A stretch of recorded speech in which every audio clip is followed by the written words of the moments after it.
সোমবার সকাল ৬টায় কোপা আমেরিকার শিরোপা লড়াইয়ে নামবে আর্জেন্টিনা কলম্বিয়া।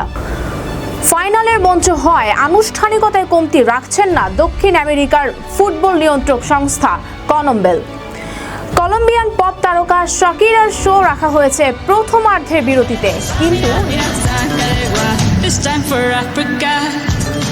কিন্তু এই শো নিয়ে যত আপত্তি কলম্বিয়া কোচ নেস্টর লরেঞ্জার।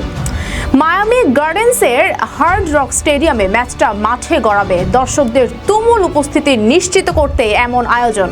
কিন্তু নিয়ম অনুযায়ী প্রথমার্ধের বিরতি থাকে 15 মিনিট পর্যন্ত। এই শো এর জন্য সেই বিরতি ধরা হয়েছে 20 থেকে 25 মিনিট। এই বাড়তি বিরতির জন্য অসন্তোষ জানিয়েছেন কলম্বিয়া কোচ। তার মতে বিরতি বেশি হলে সেটা খেলোয়াড়দের ফিটনেসে প্রভাব ফেলতে পারে। তাছাড়া টুর্নামেন্টে বিরতিতে 15 মিনিটের বেশি বিলম্ব হয় কনমেবলের শাস্তি আরোপের ঘটনার কথাও উল্লেখ করেছেন তিনি।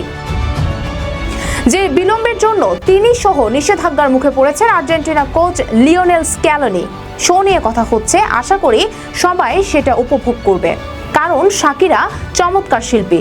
তবে ব্যাপারটা অন্যান্য ম্যাচের মতোই হওয়া উচিত, যেহেতু বিরতিটা 15 মিনিট। আমরা 16তম মিনিটে আশাতে শাস্তির মুখোমুখি হয়েছি।